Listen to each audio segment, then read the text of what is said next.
Happy Tuesday. I fixed my Bluetooth. Well, I put a new battery in. It still didn't work. So you guys, I don't know what the problem is. Anyhow, I want to share with you Fathead Pizza. Go ahead when you jump on. Let me know if you're watching live. Just say hi or give me a 1. If you're watching replay, do hashtag replay or give me a 2. Also, you guys, let me know where you're viewing from. The last video I did, I was so excited. First of all, thank you guys. I appreciate every one of you. And you guys are like all over the world, and I just absolutely love that. So I want to talk to you about I always want to say flathead pizza. I don't know why. Fathead pizza. Low carb, keto. But I want to talk to you about the crust, because today my crust did not turn out like, I think I made this 4 months ago, the same. But I thought I'm not going to pitch it. I'm just going to see what happens, and it worked out. So you guys, this pizza crust is only 4 ingredients. And like I told you before, I love simple recipes because I am not the master chef. So anyhow, okay, so and I'm gonna also put the ingredients in the description of the video just so it's easier to find, because I kept pasting it or telling everybody to look above, and then I felt bad because it wasn't so easy to find. So anyhow, first of all, you're gonna start off with 1.5 cups of mozzarella cheese and then 2 tablespoons of cream cheese. You're gonna put that in the microwave for 90 seconds. So halfway through that, you're going to, like 45 seconds, you're gonna stir it. You're gonna put it back in for another 45 seconds and stir it. But my cheese, my mozzarella cheese was a little froze. I keep mine like in the freezer. I buy a huge bag at Costco, because if you're on keto, you go through a lot of cheese. So anyhow, I had to put it back in a little longer, and then I mixed it up. And when I mixed it up, it was a little more wet than the last time I made it. Last time it was like just a big clump of dough and was easy to work with. So it wasn't the same consistency, but one of the directions is to put it in the refrigerator. So I did do that. So I just want to tell you guys, don't throw your dough away. If you think it's too lumpy, if you think it's too wet, don't throw it away, because that's a mistake I made many years ago.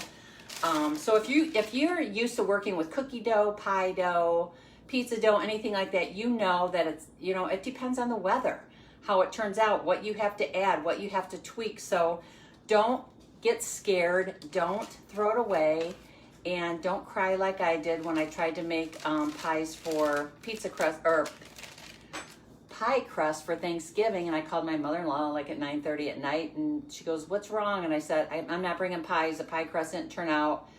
And she, come on over, bring your dough. I said, it's too late. I threw it away. So I had to start all over. So don't throw, hi honey, don't throw the dough away. So anyhow, I'm gonna show you. Okay, so you line a cookie sheet or a pie pan, whatever you want, with parchment paper. And then can you guys see this? I think you can. Put the I want to show you this real quick. Put the parchment paper over, and you can roll it. And if you know how to do dough, you just lightly roll it to move it. You don't want to squish it or hang it out the side. Or if you want, you can dip your hands in flour or oil and spread it out. This was too wet to do that, so I chose to use the good old rolling pin. And yes, this is an antique. This was my mother's. So anyhow, okay, so I did that. But then when I went to peel this off, it kind of stuck. And as you can see, some of the dough stuck. It was just more wet than the last time I made it. I thought, well, I'm not throwing it away. I'm going to figure it out, and I'm going to see how it turns out. Well, guess what? It was perfect. And actually, I like this better because I rolled it out thinner than the last time. I choose thinner crust. But anyhow, what you're going to do, okay, I jumped ahead. So you do that. Then you add 2 large eggs and then a 1/3 cup of almond flour or coconut flour. The flour is optional. I chose almond flour because I like coconut. I don't like sweet pizza, so I chose almond flour. And then you stir that in. It's going to form a dough. And like I said, mine was a little wet. Stuck it in the refrigerator. I doubled my batch, so you'll see 2 pizzas here. Anyhow, you bake at 425 on parchment paper. roll it out, pull the paper off, stick this in the oven for 8 minutes, I believe. Oh, you poke the dough with a fork, you know, because you don't want air bubbles. And then as you can see, after 8 minutes, there were air bubbles. So then you poke those air bubbles and then you put it in for another 3 to 6 minutes. So this is my crust. This is my pizza crust. And then you add, okay, this is first of all, 8 pieces in one slice or one pie, pizza pie, and each is 2 net carbs. So depending on what you add, your carbs can go up. I had my husband pick up a pizza sauce, and this is, I think, 5 grams for a 1/4 cup. I don't like a lot of sauce on my pizza. So anyhow, I mean, mine, I like it thin. He likes a lot of sauce. But guess what, you guys, when I was thinking about making this yesterday, the reason I'm making pizza, my in-laws are coming over and they're all ordering pizza.